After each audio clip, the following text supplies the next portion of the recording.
Welcome back to a Call of Duty Warzone Mobile video. In today's video, I'm going to be teaching you guys everything you need to know, and we're going to break down this gameplay that we got here in order to secure the W. A lot of Warzone has to do with positional analysis and the moment of whatever you're playing, so that's what makes the game so difficult and have so many layers to a competitive side, and one of the reasons that I really enjoy playing this game. Now, of course, will you learn everything in this video on how to play the game? Probably not, but what it will do is give you some tips in order to implement into your own gameplay, or maybe some thought process that you haven't really thought about is approaching a certain situation in order to come out on top.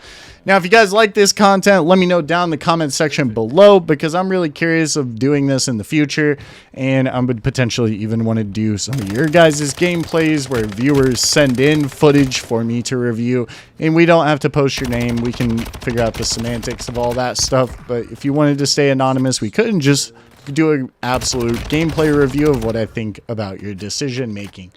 Now, jumping into this gameplay, we've already picked up a couple kills here. As you guys can saw, we started in Riverside, and we have now rotated over to Hangars. Now, I did miss a car.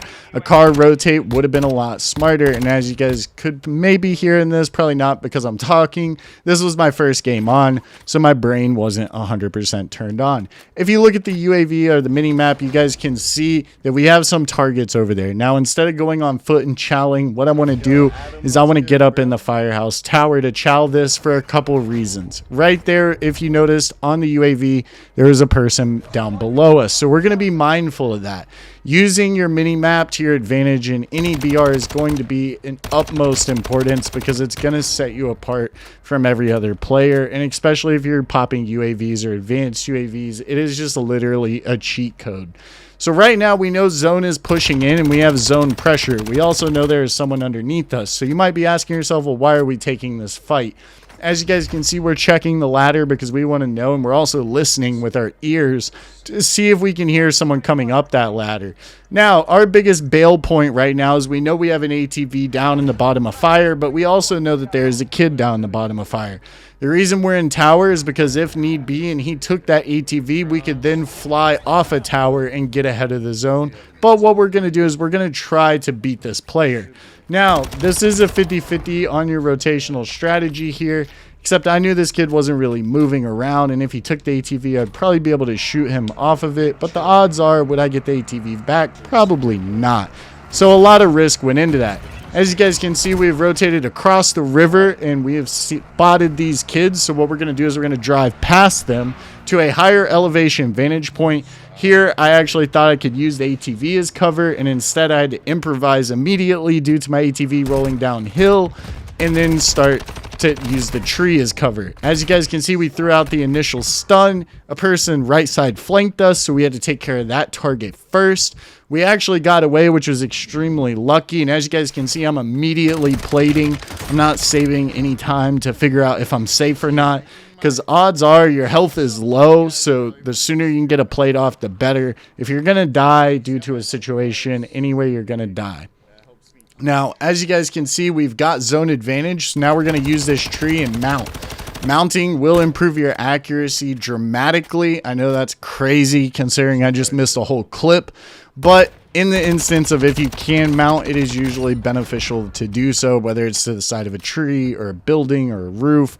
Whatever it is typically going to help with the recoil. Now, of course, since this game is still in development, there are some issues with aiming down sights as far as your aim getting locked on target position, hitboxes, aim assist, whatever, in a different situation or scenario. So that does happen from time to time. As you guys can see, we've now cleared the backside of zone, and we're always moving in with the storm. That is another important tip, is we're not really sitting in the center of zone, so we're basically clearing our back the entire way through into endgame. As you can see, we've taken the roof, so height elevation yet again being of the utmost importance. Did I need to single tap that? Probably not, but I just changed my HUD up, so single tap was on, and we just made do with it. You can now see that the UAV minimap has pinpointed some people on the lower elevation from here, so what I'm going to do is now push this building because it's in zone and it is an identifiable power source.